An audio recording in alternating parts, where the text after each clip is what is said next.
boom, do it. That's Natalya Lopareva, and you're watching Break It Down Show with Pete. And Yeah. Pete, happy birthday. I've Oh, got thank you. It is my birthday today, everybody, and it's super fun to be able to have a show on my birthday. I always try to celebrate part of my birthday with having a show, and so you and I are the lucky recipients of my 53rd birthday show. So happy birthday to me, and happy birthday to anybody else today. James Earl Jones, Muhammad Ali, Betty White are some notable people, and it's a silly thing celebrating your birthday. But if you don't do it, then what are you going to celebrate, right? If you can't celebrate yourself a little bit. Oh yeah, definitely. And it's an important day to celebrate the birth and to the lives of people. And it's a great day to think about yourself. So I'm so honored that you decided to have an early morning show for you on your birthday. You woke up so early just to have to talk to me about what we Yeah, miss. yeah, it is like these things are magical because we get to spend time. Look, we're both in California, and had I known, maybe I would have come up a day or two early, and we would have done this. But I have stuff to do down here in Southern California, anyhow. But the ability to share time and space to talk about your project, to really like, I'm having coffee right now with my Plaza mug, and we get to look at the future, and someone's idea becomes a reality and becomes a business, and it becomes something that is part of our day-to-day life. These are miracles. As you know, it's super hard to do what you're doing. It's super hard to get as far as you've gotten. You've still got to go out and do more work. Oh, and by the way, female founder, that's a thing. And so all of this stuff, and we get to have this conversation right now on my birthday. Come on. You know, what does it take for the stars align to make that happen? We're just here for a blink of an eye, and we get to have this magic moment. So I'm super stoked to talk to you today. Oh, thank you, Pete. Thank you. And I followed your shows, and absolutely love what you do. And you're doing a fantastic job to be able to talk about us and about all the innovations and all the founders out there that one day they wake up, they have ideas, and they would do anything possible and impossible to Yeah, make it yeah. and be passionate about it and sharing the stories. So I admire you for this and for the important role that you do. Yeah. Let's. Thank you. This is great. So your company's called Algorized. Everybody should look down below. There's the link down there, and go check out what they do. And we're going to talk a lot about the function of the machine in a minute here. But what you're talking about, we often skip over in the world of interviews and describing things. It's great to be inspired, and you know this from working in your business. Great ideas are common. The work after the great idea, can you have more than one great idea? Is your idea actually great when you test it against things? Can you rally people and resources around you? Can you manage to wear 15 hats at one time and slowly make enough or bring enough money in that you can hand hats off to other people? It's all these things that have to happen that have nothing to do with developing your machine, right? Like, yeah, okay, yeah, writing code, that's adorable. Like, that's the easy part. Now you have to get a million people to care about it. Like that, now that's a hard task. So when you look at all of the tasks that you have to do that aren't working on the technology side, what are those things you're like, man, how in the world am I going to figure out how to do X? Well, this is the thing that I think if once you have an idea, then I'm sure you will have many ideas for it, and maybe the first idea that you have might not be the greatest idea, and and you would pursue it and you would think it's a great idea, but you grow through that, and then you start building some other ideas afterwards. I'm a stronger believer is that all of us, we are creators and builders, and how strong we believe in what is our mission here on this planet and what we want to do.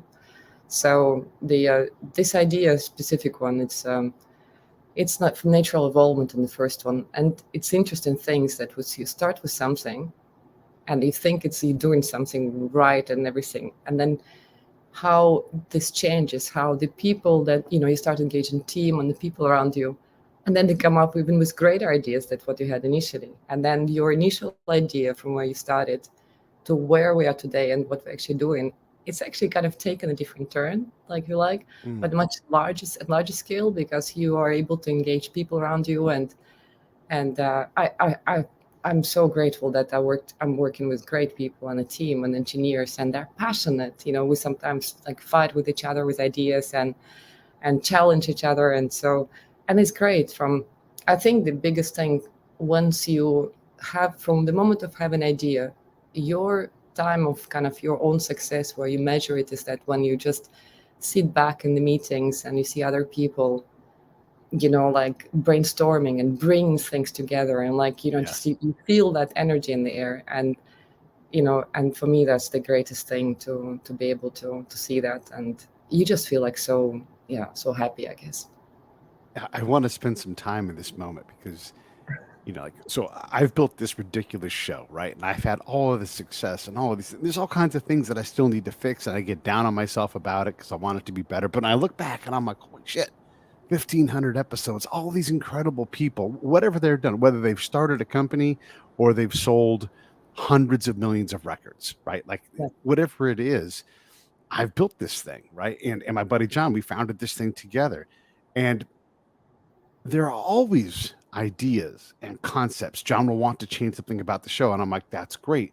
Let's do that. How can I help you do it? When is the next meeting when we'll talk about how the progress is going on it, right?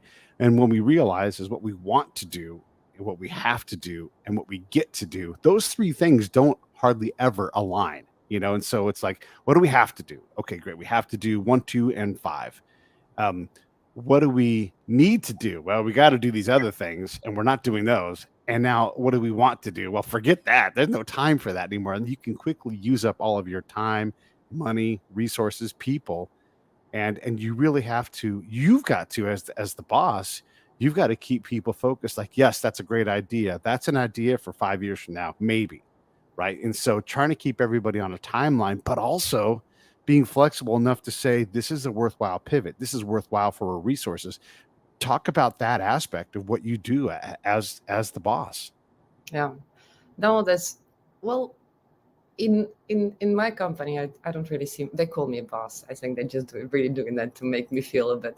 I don't really see Yeah. myself as a boss. Like, literally, I just let the creativity of people to, I actually, my role is to encourage everybody in the team to be like the owner of what they do, like take a full ownership, to really stand out and say and speak and challenge, especially at the early stage of the startup. This is so important because that's a freedom that you have, and you take your own path in terms of development of the product and solution, and then you just go and talk passionately. Like, we started with Algorized.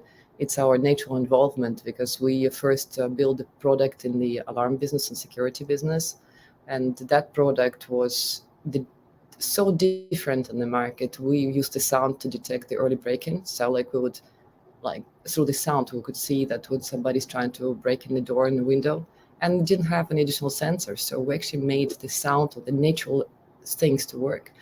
So from that point, we then said, well, what's next? And for us, we really so much strongly driven by the people safety element. So we would do anything that would protect people's lives or improve quality of lives. And so these are the values that we share as a people. We have got 7 different values that we share, and one of them is like pioneers. We would, have a strong sense of ownership, like we own it, like, or we're humble, we're respectful, we understand the size of the what we're actually doing. So those are the things that when I select people, we'll go first through the sharing the values and see how each person would position against those values. And then the Algorized is the natural evolvement of what we decided to do, how to protect people's lives. And we've taken on a very challenging mission, although there wasn't like a huge, strong market for it, but we knew that by doing what we're doing, we would save people's lives. And this was to address the rescue missions. And the challenge there was to be able to find people or see people through the walls. And that's what we did it. We didn't know which technology to use. We didn't have any idea which frequencies was, what we're going to go for. So there was a lot of trial and error. And, being in Switzerland is a fantastic ecosystem for startups to develop. You've got encouragements from the government, and they put you in contact with universities. So, and you kind of start elaborating that.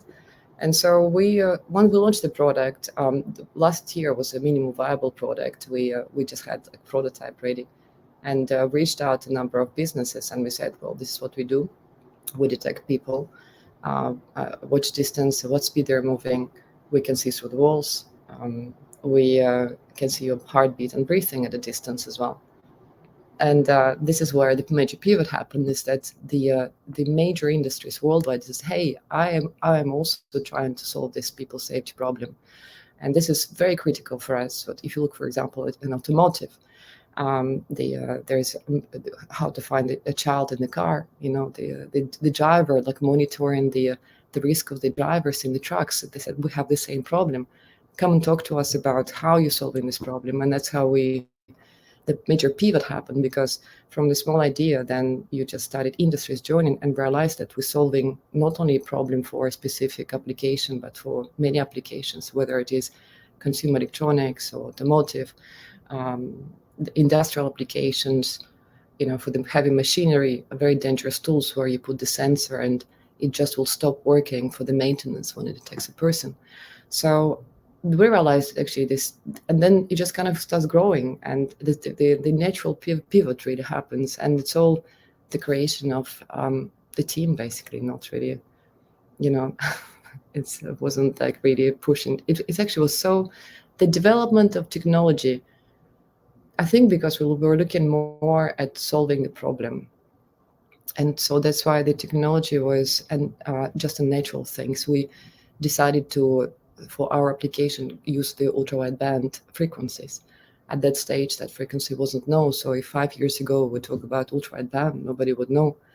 Today you say, well, it's ultra-wideband, and everybody say, well, it's great, but the chip manufacturers, the OEMs, they say, well, we want to know more about this technology. It seems to be an interesting development. So it's so impressive to see how everything just starts unveiling in the sense. And I'm so happy about it, to see that now so many industries joining us, and partners and investors, and everybody's talking about our technology. I'm talking to you. You invite me for a show, so it's great. It is great. And I want to spend a little bit more time on this, because this point of view, this perspective that you get to see. So you're in a meeting and people are engaging and they're collaborating and they're arguing in a healthy way. And you guys are you're fighting this machine. Like, how do we make sure this thing is the right idea? How do we make it better? And you get to pull back as the boss, whether I'll put my new battery in, just hang in with me there.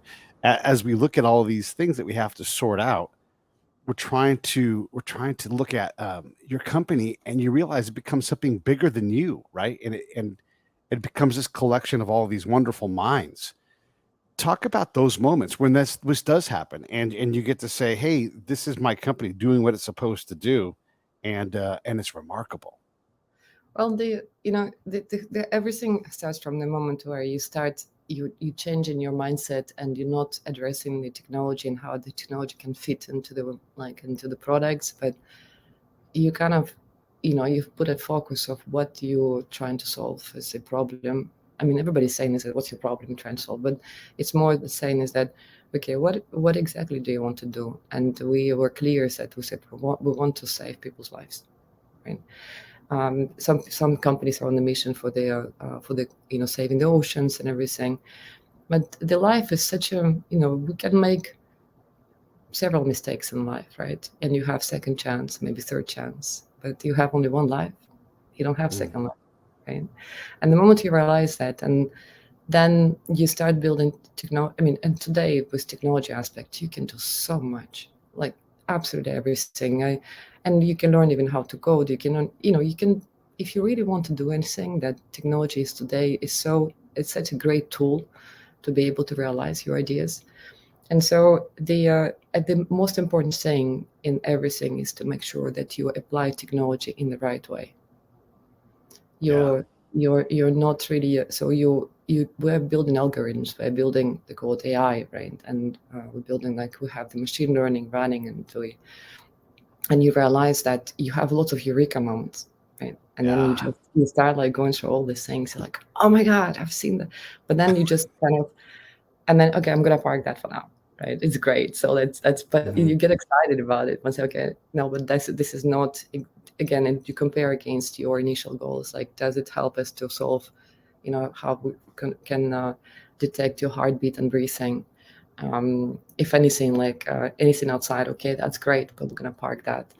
So it's like enchanted world out there that you can, use the technology for so many applications. And yeah. I've spoken with a lot of founders, and it always strikes me as look, it is. I'll just be honest. It's disconcerting sometimes because you guys live in, I'm going to say, a fantasy world where all of these things are possible, right? And it's wonderful and beautiful. And then you step back, like with Chat GPT now, and the AI artists and everything. Like, yes, this is great. We can all create something, and this is good. But is it all good, right? And from studying ethics, and I've published peer-reviewed papers on ethics, so I can talk with some authority about this.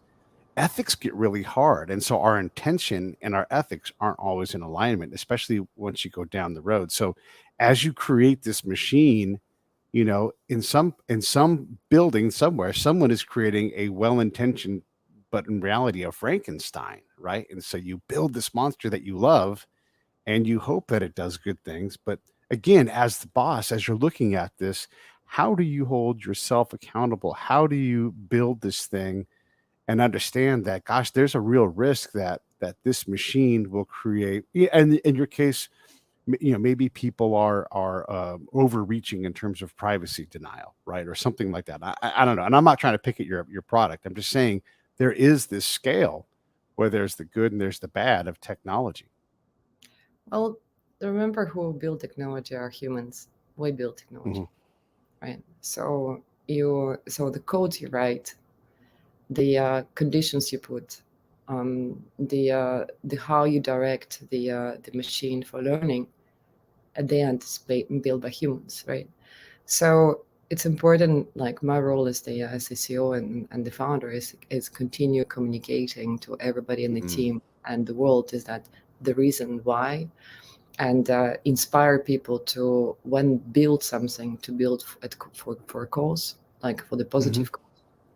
And they understand the communication is a key, especially at the early stage when you start building something, Hmm. right? You can build a Frankenstein, right? Yeah. And the thing is that, what's it for? What's the purpose? So I would just keep constantly communicating and keep constantly thinking every time you put a line in the code, or Yeah. you release a new feature. You would say, does it get us closer to this initial original cause, or we're staying away? Technology is an interesting thing, but we cannot live without technology today.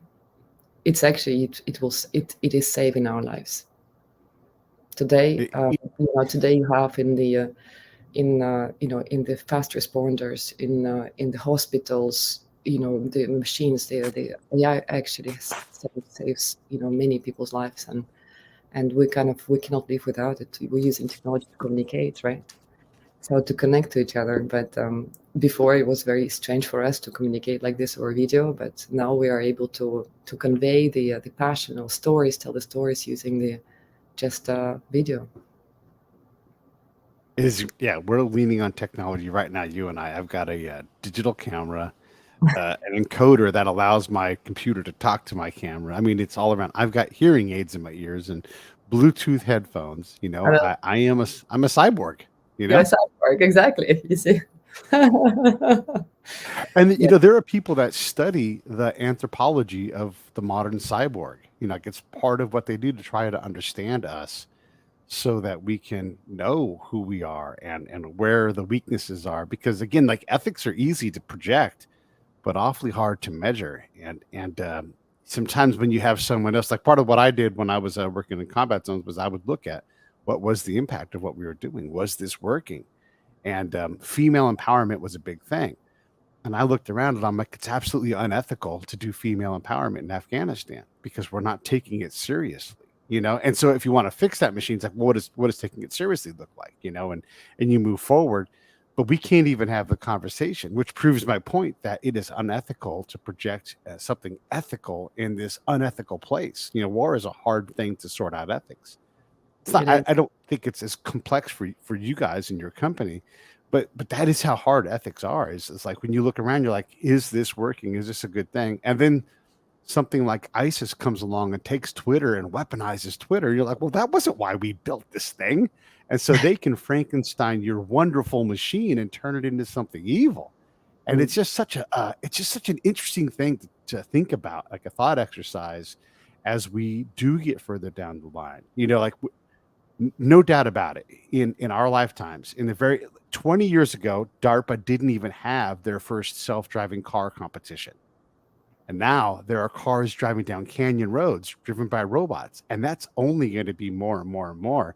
And so, what does that look like 20 years in the future? What does Algorized look like 20 years in the future? And you're like, wow, this is a totally different outcome than we thought. Hopefully, it's a wonderful outcome and we're all super happy. But, someone's always trying to take advantage of a situation to improve their condition. I think about it every day. Mm, I think about, because being in touch with technology, especially everything related with the person, with putting human in the center of attention. So I think about it every day, and and I've seen how our company pivoted from in the question of a couple of weeks, right, and how things just can take off very fast, from basically being working in the labs to being talking to so many industries at the same time. mm, And I realized that your initial idea will be transformed, and it's okay to be transformed. And as long as it is, and it's our roles as people, to drive this technology in the right way. And that's yeah. why it's like I'm, building community and people around, communicating, participating in these type of things, because it's I think it's so important. I definitely founded the company, and I don't want to bring any harm, right? Like as any Yeah. founder of this type of technology, you just want to build something for the good cause. Um, Yeah. And I want to get into what Algorized does in a second here, but I just, I want to focus some of this thing on how you look at this and who you are and everything. So one of the reasons why I'm talking to you is because the PR person that I'm working with, Karen, said, hey, I've got a bunch of female founders going to CES. Are you interested? And I'm always interested in female founders. But are you a female founder or are you just a CEO founder badass of a company that's changing the world and saving lives? I mean, how important is the female aspect? I'm probably not really the best example of the female founder, because I don't see myself as a female, right? Like, I would see myself more as a person. I'm a mother, right? I've got two children, Right. that's for sure. I'm I do think differently. Not because I think I'm a female, because I've got children, I've got family, I've got dogs, cats, and all the things. That's for sure. You kind of need to be, looking at, when you take a decision, you need to look at all the aspects together. I think that's definitely an Mhm. aspect of, especially one decision making. So you kind of need to take very fast decisions, but get as maximum information and consider all possible outcomes in very short time. So I think those are, you kind of train over time. But I don't really see myself as a female founder. I see more with a team. Just I like diversity. I embrace diversity. I Yeah. it's more. I like working with people of different age. We've got in the team, we're a startup, but we've got people that are like 60 years old that working with us, and it's fantastic. Mhm. So we've got different nationalities, different people. They speak different languages, different beliefs, and different diversity. I think it's more. I see myself as the CEO and founder of a diversified company, like very like diversity empowered company, because that's where you've got the great ideas that were born. And Yeah. we are kind of freaks at the end. We're kind of really like, we're really outliners. So but which that's the part of who we are, and that's what we need to build, and that's how we build things as well, differently. Yeah. Yeah. And the reason why I asked the female question is, and yesterday we had Cecile May on the show. I don't know if you know Cecile, but part of the same group of founders at CES. And it's like, I want to ask this female question because it is important. Like, I don't want to I'm not a female, right? But if someone said, "Oh, you're a female founder," like, knock that crap off. Am I good at my job? That's what I want to be good at. I don't want anybody to say, "Well, you're a lady, so you have this leg up." Like, no, no. I want to be in the pit, working as hard as anybody else, and I want to compete with every my CEO founder peers. And I'm going to give it my damnedest, not because I'm a woman, but because I'm a badass and I'm motivated. Like, I don't follow someone because of their gender. I follow someone because they have a vision, and I'm inspired by it, and I want to lend a hand. And that's kind of how I see it. But that's why I asked the question, because that's also not my business. I'm not a female founder. I'm not going to be a female founder. And so I want to understand what this looks like. One of the things that Cecile said was like, where I am here in Switzerland, it's not like it used to be. Like, I'm respected, and people expect me to be sitting in this chair, and it's not a foreign thing anymore. She's like, but that's not the case everywhere. And so there is still work to do. So with all that said, what are your thoughts? Well, my thoughts are more, again, I think it's more diversity. So like, it's not about being a female, but it's a part of the diversified community. So we are, I think being a female founder, so I bring a part of diversity to the company. There aren't many female founders. And, I keep asking the question, why? Well, because there are some limits? I mean, every person has got so many ideas. So the question is that, Right. you really want to pursue this idea. So whether you're a man, a woman, or what do you want to call yourself? So I worked in many startups before, and I worked with technology all the time. So I worked in very much strictly men community before. I never felt myself being. I didn't feel that issue of being a woman in this environment. I think it was more the moment you start sharing your ideas and how sure you are about what you do, your beliefs, then people forget about your age, your sex, your orientation. They just kind of start following and either share or don't share, and and then you just move along with the just growing the company. I think it probably being like a diversified company, it's a big advantage today for us. We're really hard to compare with, right? Because you have different people, you have different communities, different environments. So it's very atypical. But this is where the stars are born. This is where the great ideas are born. You're in this cradle, right? Yeah. Where you have all these different colors and different things, and we are not really 9-to-5ers. And if we need to work at night, work at day. The business, the time zone, the world is flat because it's 5 p.m. in Switzerland, it's 8 a.m. at your time. We kind of connect, so the time doesn't matter. It's completely irrelevant. So what you do with every minute of your time, at moments that you're spending, and how present you are in that specific moment, that's, I think, that's what matters. And I strongly believe in that.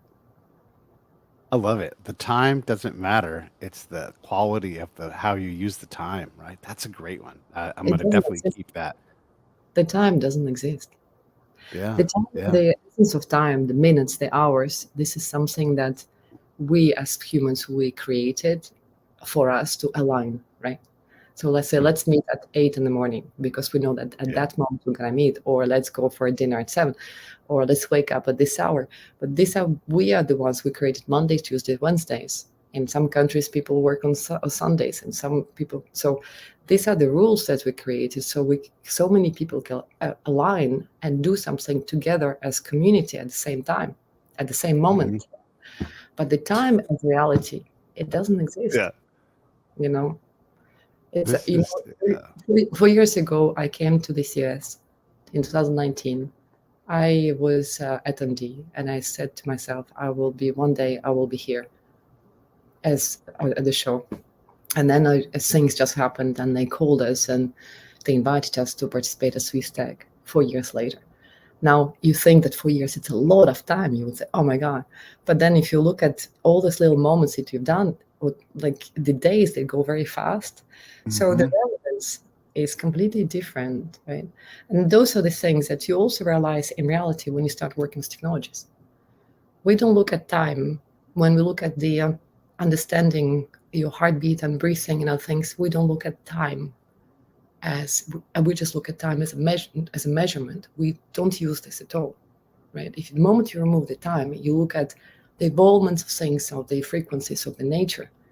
This is when you realize that you can see the elements that you can analyze, or the everything can happen. So Mm. it's a beautiful theory out there, but I think that it's really that's how I see it. It is, and I love the vision, of CES, and we're going to be here. And you're right. If you said, "Hey, you have 4 years to accomplish all of these tasks," and CES is part of the accomplishment list, be like, I'm going to do all of that stuff in 4 years. Like it would seem impossible, but then you get to work on it on day one of whatever, 1,200 days. And the next thing you know, you look around, you're like, shit, we're at CES. Yeah, yeah, Well, it is an impressive pile of stuff. and CS was never a goal for us. I Sure. just went there and I said, one day I'll be here. Right. Because CS for Right. us, for me, CS, this is where it's changed over years, right? So before you Mhm. had lots of different, today you have a lot of automotive that's presenting. So it's evolving things, but that's where you see the future and what's going to Mhm. come. So being at CS and being a part of this future creation of so many companies and what they drive and what they believe, have exchanges with incredible people and the founders, CEOs of large companies and everything, and just to have this quality exchange to see how the future would look like. So that that was how I felt at CS like 4 years ago, and it was never a goal; it just came naturally. And it's Yeah. also about like setting your goal. What do you want to do in your life? Yeah. And the CS is just like became a milestone. So, and of course for us it was a great success. And everybody, we had 4 people. I was there 4 years ago alone. Now today I was with 4 people, and all of us were talking and representing the entire company. So it was, yeah, it was great. Yeah. Yeah, yeah. It really is remarkable. I was thinking as we were talking and talking about cyborgs, I am staring intently into a camera. I could look down here and look at you, but that's not aesthetically pleasing for the audience. So I have to stare at this thing. But the words are hitting me, and my brain is creating this reality through the technology that we're using. And I guess I would much rather be in the same space as you, having coffee in real time and experiencing this face to face, eye to eye, emotion to emotion. And I just wanted to say that because we lose sight of this, right? We lose sight of, like, it is very easy for me to be 400 miles from you and to pull this off. Or yesterday was a seal in Switzerland.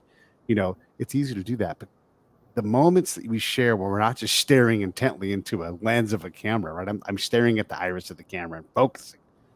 It would be so much more wonderful to do that. And so as great as technology is, we can't lose sight of these human moments that we have, because there is magic in humans being in the same space, and inspiration and all of these other things.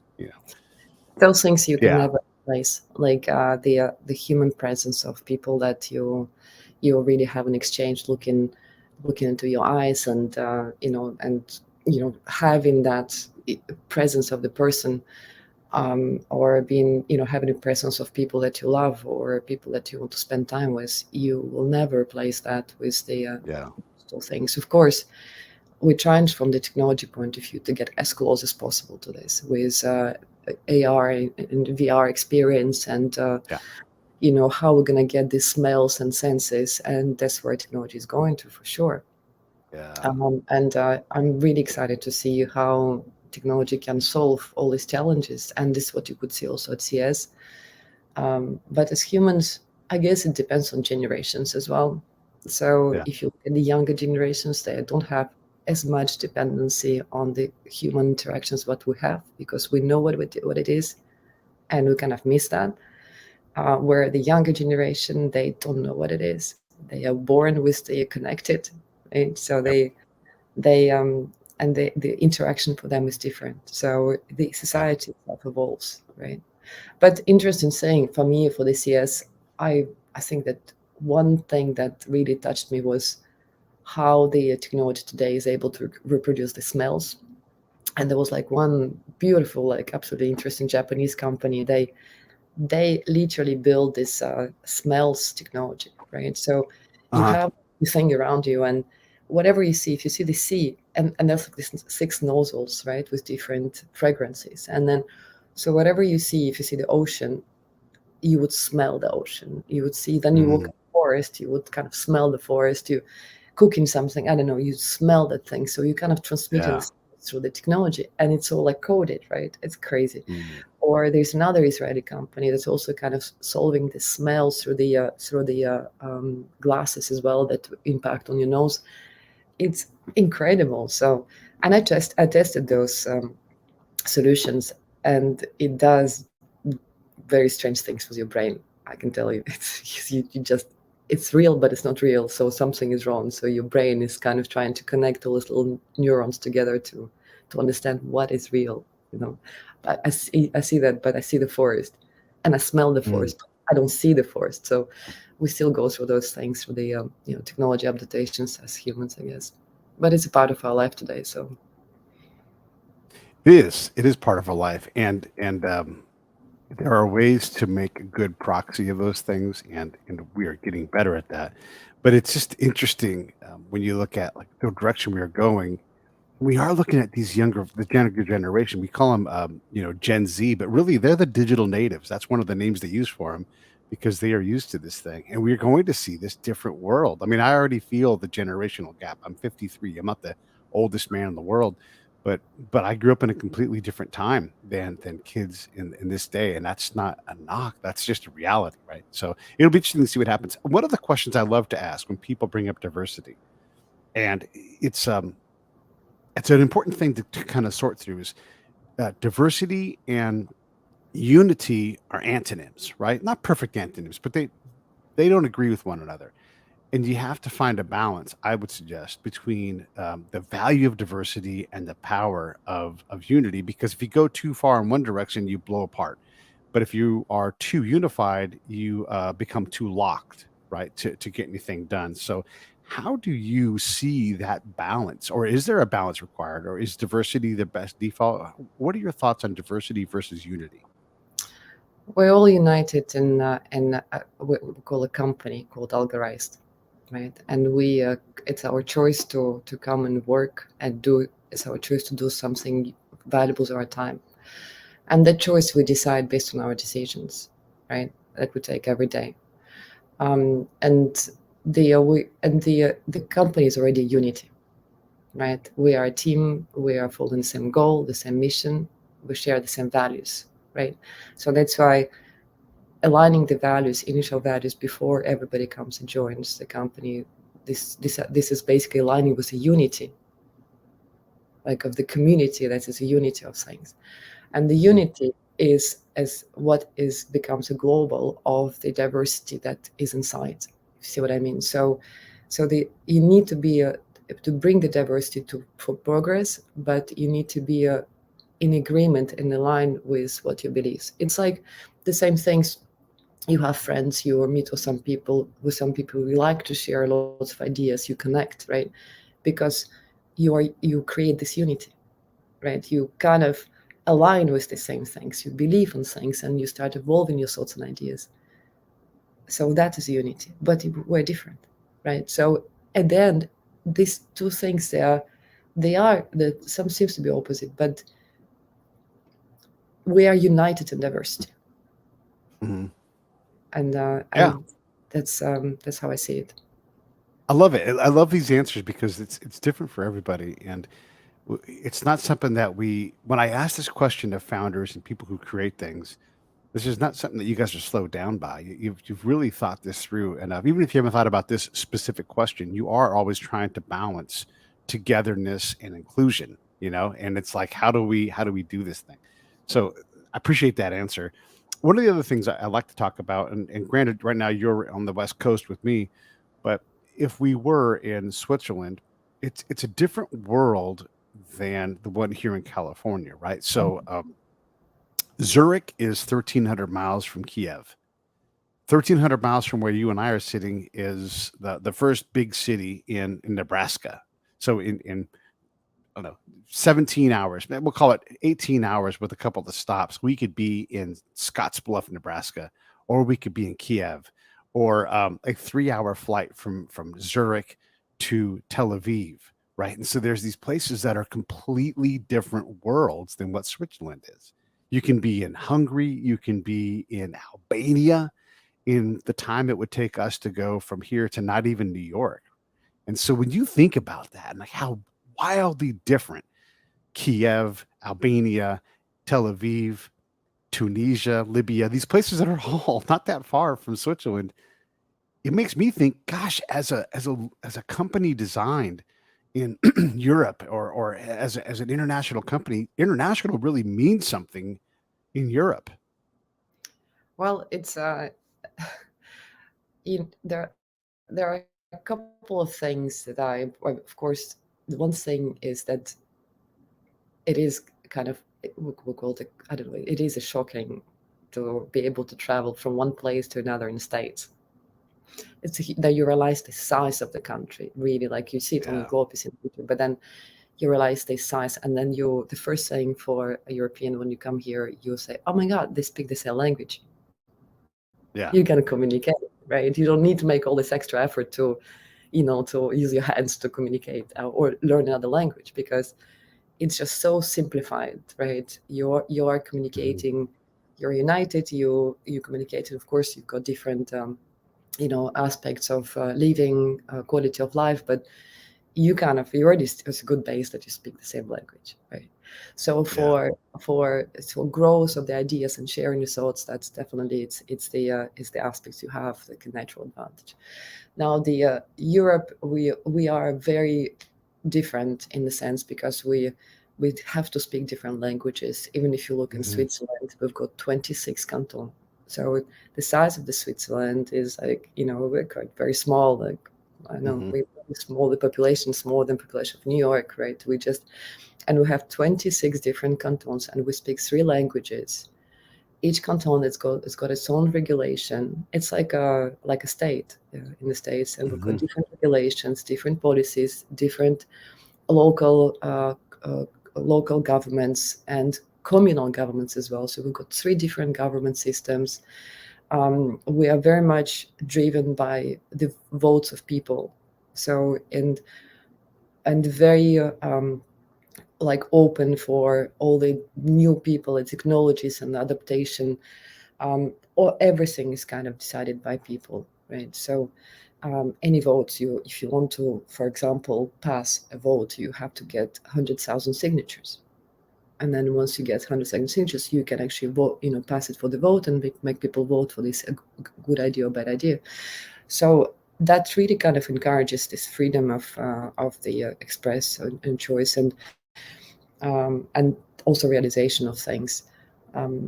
It very, again, coming back to the same thing. So we're bound to be diversified, right? Because we Mhm. are born in diversity, and we Switzerland, we've got the border. In 1 hour you're in France, like a couple of hours you're in France, in 1 hour you're in Germany, Austria, Italy, right?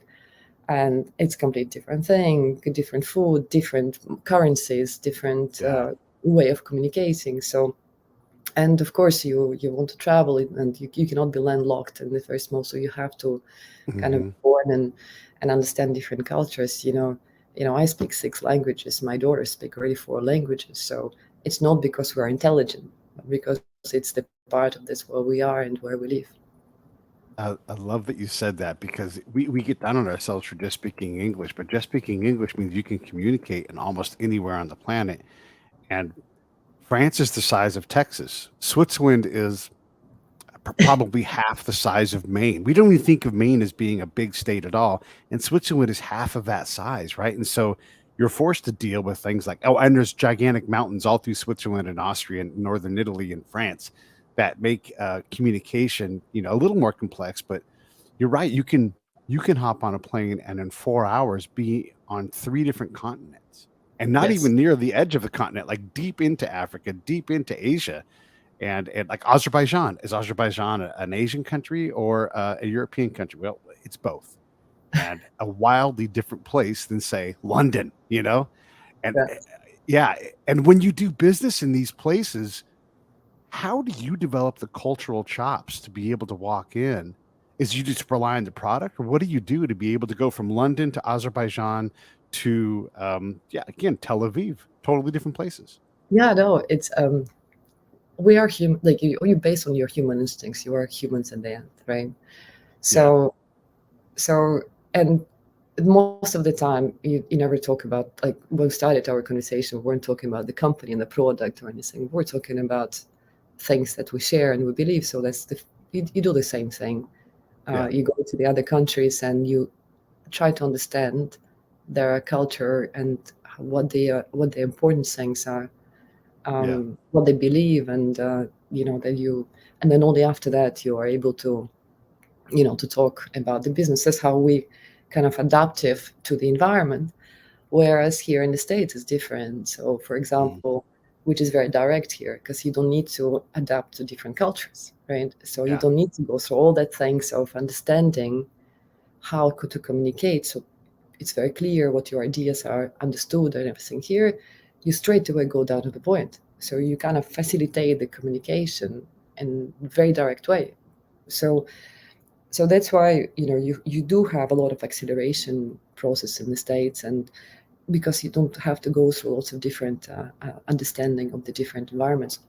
So there are advantages on both sides. So whether it's a mhm, clear communication, that's why lots of startups are here, and that's why I'm here, right? The ability of being able to schedule meetings in a second of one day. I'm meeting today with 5 different companies, you know, yeah, yeah, and yeah, it's just like that. It's that quickly. In Europe, you need to plan in advance, and you have to plan all your trips, and you have to make sure that you go. And so, I guess it's a different perception of things.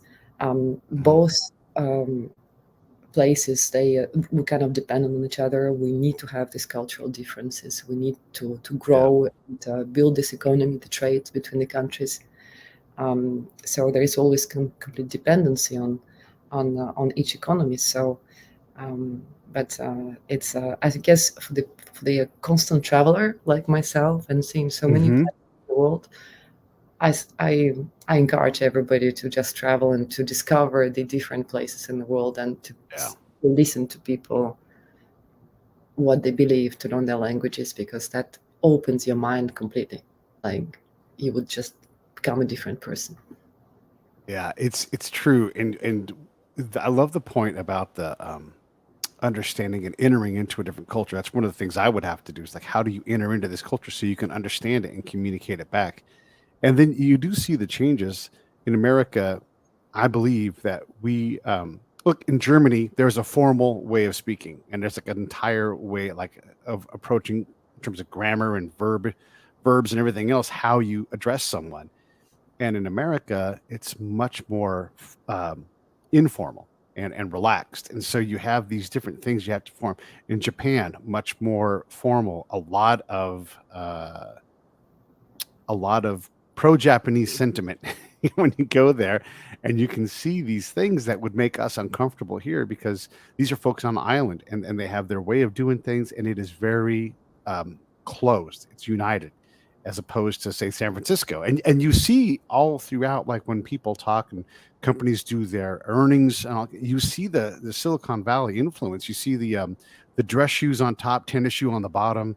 You see the kind of clothes they wear. They're not wearing three-piece suits anymore. These are very important business people, and they're wearing jeans and a t-shirt and maybe a hat, in a meeting, and it's very informal. And so we do blend these cultures, but there are these differences that you have to account for. And then again, you go have a meeting in Fez, to talk about your product because you have to do that. And that is a different world. Maybe you wear a hijab, maybe you don't. So there's all these questions. I think that's fascinating. I do actually want to talk about Algorized at some point, but it's just been so interesting to get your thoughts on these things because we just skip past it so often and talk about the machine. I think you are fascinating, and what you have to sort out is fascinating. And then I'm going to throw one more cultural thing in, then I'm going to shut up and let you talk.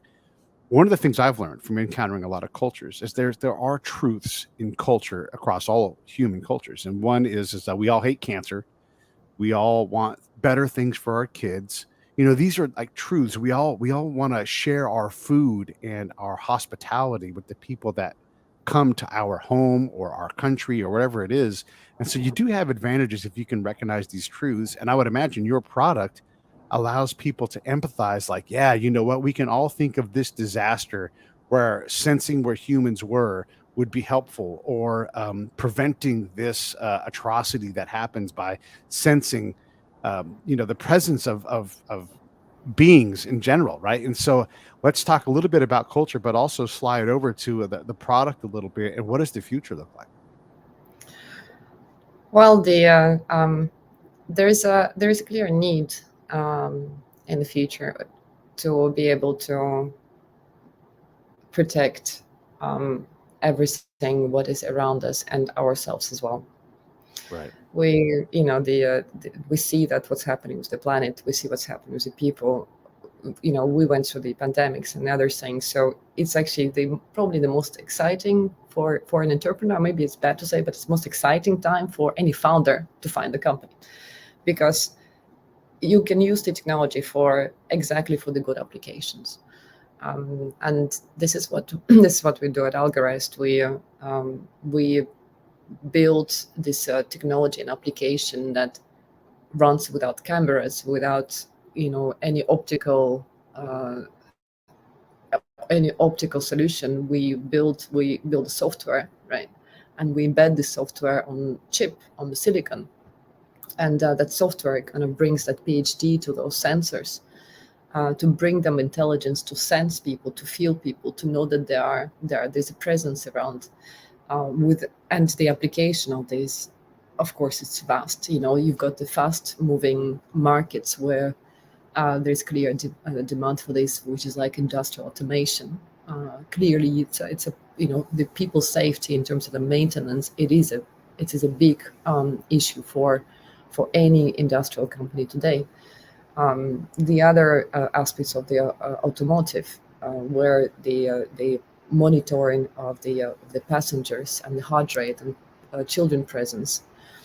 Uh, with the CAP 15 today, the 2025, all the cars should have a detector for the child in the car. Ready from this 2023, in order to have a 5-star safety, you need to have the sensor. So there is obviously a clear need for the driving globally and all the organizations for the people safety element, and that's where our product fits in as well, really smoothly, because we don't really bring more sensors. We kind of like embedding this the level of the low level of the software that can allow so many companies to build applications, right? And so it's kind of multiplying, and you kind of building this element of the people safety detection, and then on this, the application builders can come up with lots of different ideas of how to present this to the world. I was at Plug and Play a couple of days ago. They did a fantastic event on the mobility, and there were so many startups, and we were all talking about how to save people and protect people's safety in car. It was kind of an important thing. And I met with a lot of startups, and they said, hey, but we need your technology because we build in applications, right? And we need to have that accurate detection of the breathing, so we can present that in the form of the application. So they kind of, so you realize that you are not only doing this by yourself, you also have lots of other startups that can use your layer to build these applications for the all the different industries. So that's how we call ourselves. I think we're truly impact at scale. Mhm. This has always been the goal of our company, and I encourage them. That's what we're always looking for partners, and I encourage everybody. So if they share the same goals, then come and talk to us, and to share these ideas and how we can actually build something together. So that's where we stand as Algorized, and that's where the name comes from, right? Algorized was just because it's algorithms. It's simple as that. It's Mm. mathematics. It's machines. It's numbers, but transform that Yeah. into real application that can help the humanity. I think that's really the most beautiful part about it. I'm a big fan of Euler. I don't, but you know about Euler, and I'm going to get a little esoteric here. But he's the father of mathematics. I mean, I know that people came before him, but he's the guy that's like, "Hey, did you guys know this?" And he's uncovered so much ground. I think if he sat down today and had this conversation with us, his mind would be blown. He's like, "Look at this silly stuff that I was discovering. You guys are using math to do anything." I mean, the power of math as a language, it would blow him away to have you hear you say these things. Yeah, no, absolutely. It's we use a lot of mathematics and a lot of, and we challenge even some physics, and we challenge even like look at quantum today, right? Yeah. So we're kind of like we're even challenging the basics of like Newton, and it's like this the whole thing is challenged because the humanity has got this. What we do is we evolve, right? We grow all the Mhm. time. We learn something new. We need to progress and evolve with the life. So today, the knowledge and the access to information that we have, and the power of technology, it's a massive growth and massive development that we can really use and funnel into the right direction. So I think it's and at the end it when you see how everything works, it looks very simple, but behind it, it's the complexity that's again coming back to that discussion about unity and diversity, right? So unity will be Mhm. simplicity, right? That's what you see the end result. But to get to this unity, you've got this diversity and complexity of lots of different things, the algorithms, the testing, hours of testing, going mad about things. You literally sometimes you think that the technology just overtakes your brain, and then that just comes into like natural evolvement of the final product, and yeah. Yeah. It's incredible talking to you. Just look, you're brilliant. Hey, big news, right? Like it's obvious, but just hearing you confidently talk about, I'm pushing you pretty far, rangy wise, about you know what all these things are, culture and diversity versus unity, and oh my gosh, everything, right? And then now we're talking about math at that elite level, and I just look at where we're standing right now, and look, I'm 53 today, yay. But 30 years ago, you look at a video game compared to today, or what computers were compared to today, and 30 years just isn't that long in terms of businesses. If it takes 4 years to get a business going as far as you guys are going, think about what 30 years is. That gives you some time to really stretch out your legs, but it's still just not that long. It's amazing to think about the dawn of the quantum science age. And in this year, we've learned about, in the past like couple months, we've learned that nuclear fusion is now possible.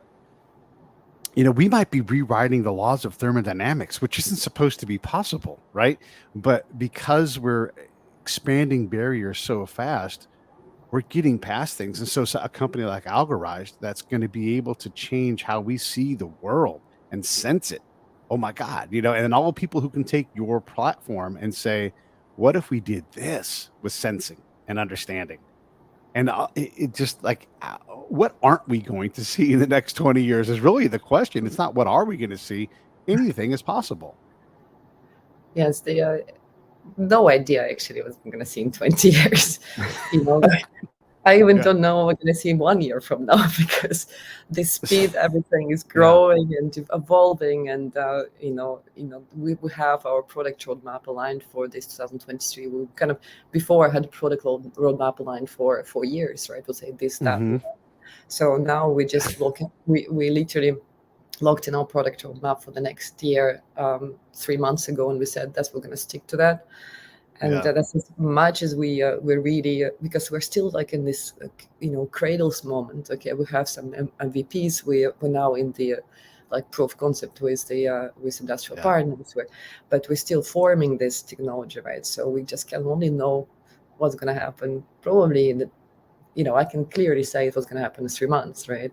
Beyond Yeah. that, well, and even then, there are still many things just happen in 3 months. So, but beyond that, it's going to be hard to see how the all the technologies evolve, and which Yeah. direction it will go for. Definitely, I mean, it will go in the right direction that we as people build. I mean, because again, technology is something that is built by people originally, right? So some things that would put as the initial thoughts, we always put it for the good cause, and then sometimes it goes one or the other direction, and then we start building another technologies on top of that to kind of look. So, but that's the normal human evolvement, right? This is what Yeah. we've been doing all our lives, and 20 years from now, oh my God, Pete. It's crazy because 10 years ago it was totally different, and oh, it's just there's so many things, and I could talk to you for another couple of hours about all this stuff because it really is remarkable the pace at which we're able to maintain our understanding and comprehension and vision. And you're right, like the horizon is just right in front of us. And this concept of an MVP, and for those that don't know, minimum viable product. And so you're looking at the very least thing your company can accomplish, And so like what could this thing really grow into? And it's not it's spherical or whatever is bigger than spherical. I've got to come up with a new word because it's not just a spectrum. It's this vertical spectrum. It's a fourth dimensional thing. I mean, who knows where we're going to end up? Yes, no, for sure. And the choice of because when you work with the technologies, you've got lots of different developments going on, and it's always the what you're going to disclose to the market, which you call it like a minimum viable product, which you believe is the Yeah. one's gonna like take off. But what we work in today, you probably will see it in life in 4 years from now, right? Yeah. Yeah. And some things we will just not release, right? We'll still Yeah. keep it in the like cradle stage, and we'll keep that for using other things. So and Yeah. and always we're releasing now two features, which is people detection at speed and the ranging through the obstacles, and the feature is that about breath and heart rate from the distance, right? Using the same type of technology, right? The same frequencies. But why we're releasing this now? Because we believe that the market is ready now. We believe Yeah. that automotive is ready. We believe that there's so many machines are in the industrial applications that need to and protect people, right? And Yeah. this is where the market today. So you kind of release those minimum viable products that would solve Mm. those problems today, and then keep on working on the other things, like keep every day, keep on. And it's an interesting thing is that what you see today as a market sees and what you actually see in the company and all these ideas we're working on, there are like uh, Yeah. it's fantastic. I love this environment. I love working. I love working with all sorts of things like hardware, software, firmware, Yeah. applications, like different layers. Love it. It's fantastic. Definitely. It's just it's you hate to say it boggles the mind because it's so cliche, but it does. It's like wow. As you're talking about all these things, I'm clocking on all these different things that someone is going to be working on, and that sensing technology, and like I said, cars and gosh, everything, right? And it's just remarkable. And look, everybody, this is Natalia. Her company's called Algorized. Go down below. You see that's the link. Check out that link for the demo, and you're going to have your mind blown. And then here's the website, Algorized. And look, if you're like, I want to have $1 million idea, go look at what they're doing and then build your machine on top of their technology.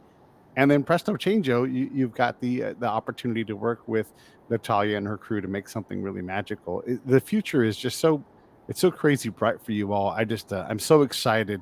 I don't want to take any more of your time, and I do want to try to get together when we're in California at the same time. But Definitely. thank you so much for coming on and sharing my birthday with me and talking about your incredible company.